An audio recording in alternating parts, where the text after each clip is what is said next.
E vamos lá, vamos começar então. A primeira questão que eu selecionei. Eu vou colocar aqui na tela para vocês o texto da questão, as questões também, que vocês vão perceber que a FUVEST esse ano trouxe 3 questões diferentes, A, B e C. E aí eu vou lendo com vocês e vou resolvendo. A primeira questão que eu selecionei tem um texto do Robert Darnton, que é um historiador, tá? Especializado geralmente em história dos livros, história literária, e é retirado de um trecho de um livro dele. Eu sempre falo aqui para vocês no canal que é importante a gente pegar essa referência que tá ali embaixo da questão e separar, né, para entender de onde veio esse trecho. Se você não conhece, você não tem obrigação, aliás, de saber que o Robert Darnton é um historiador especializado em história dos livros, né? Mas pelo menos ter uma noção de onde foi retirado, do ano, da editora, enfim, contextualizar esses trechos. E aí a gente tem esse trecho, então, do Robert Darnton, que trata a respeito, basicamente, da Declaração de Independência dos Estados Unidos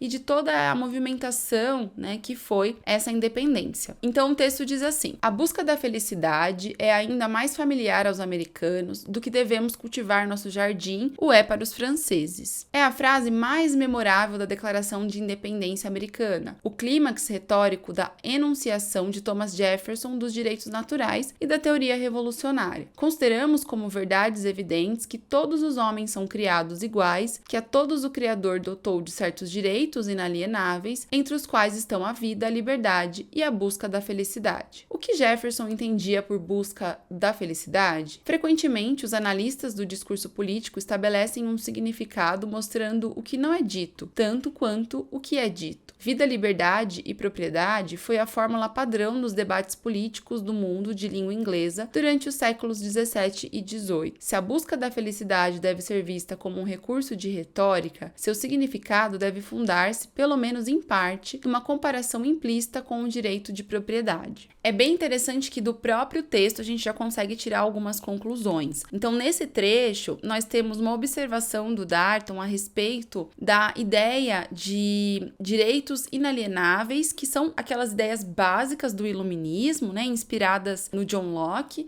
que vai dizer que o ser humano nasce com esses direitos que não podem ser retirados dele. Lembrando que o iluminismo foi um movimento intelectual, filosófico, burguês e que está relacionado à mudança política, econômica e social que a burguesia lá no final do século XVII, do século XVIII, vai reivindicar, principalmente atacando e criticando diretamente o absolutismo. E o John Locke vem com essa ideia, principalmente pensando que a propriedade era algo básico e super importante para essa burguesia. E no caso aqui, o Robert Darnton está relacionando esse direito à propriedade a essa ideia da felicidade que é colocada na Declaração de Direitos da Independência. Mas vamos às questões para a gente já começar a resolver. A letra A diz o seguinte: indique um dos direitos naturais do homem evocados por Thomas Jefferson na Declaração de Independência Americana. Bom, nós temos aqui um verbo de comando que pede para você ser bem mais direto, que é o indique. Então você pode citar, você pode fazer em tópicos esses direitos inalienáveis, é um pouco mais simples e bem mais direto nessa questão. Então, se a gente voltar lá no texto, a gente vai ver que, de acordo com Thomas Jefferson, os direitos inalienáveis são a vida, a liberdade e a propriedade. Tranquilo. Então, a partir do texto, a gente já vai ter aí uma ajuda.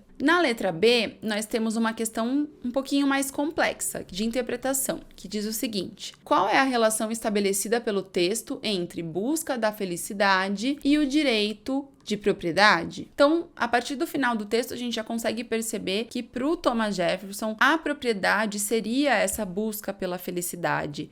E o que seria, então, basicamente essa propriedade? No caso aqui, a questão da materialidade dessa propriedade. Essa propriedade se transformar de forma material para que esses ex-colonos, no caso dos Estados Unidos, os ex-colonos ingleses, pudessem ter, então, participação política. Por exemplo, essa era uma das reivindicações que vai levar à independência, né? Os colonos ingleses nos Estados Unidos, né, na América inglesa, não tinham participação dentro do parlamento britânico, e essa era uma reivindicação importante. Ter essas condições de participar da política era um motivo de busca dessa felicidade, né, e de intervenção, então, nos rumos da colônia. É bastante relevante também a gente pensar que essa busca por felicidade, que seria igual à propriedade, era uma luta contra também a opressão dos ingleses, do parlamento inglês e do absolutismo inglês com relação a esses colonos que defendiam uma liberdade política e econômica naquele contexto. Então, pessoal, o que é legal dessa questão é que ela não é tão complexa, mas ela exige que você mobilize os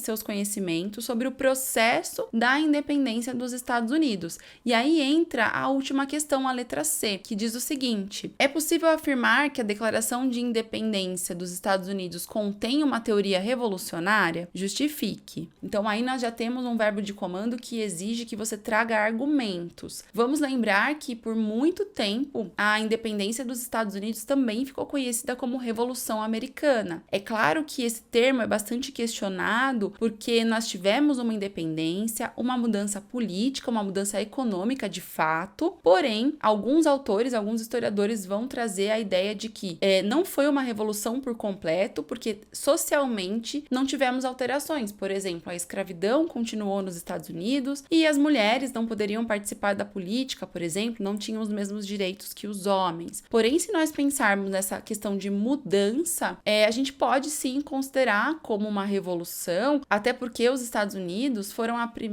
América inglesa, na verdade, né, foi a primeira colônia a se tornar independente da sua metrópole, serviu de grande exemplo para as outras colônias aqui do sul, por exemplo, né, do sul global e tudo mais. Então a gente pode pensar assim como um momento revolucionário. Como eu disse para vocês, aqui no canal tem vídeo sobre a independência dos Estados Unidos, vou deixar o card aqui.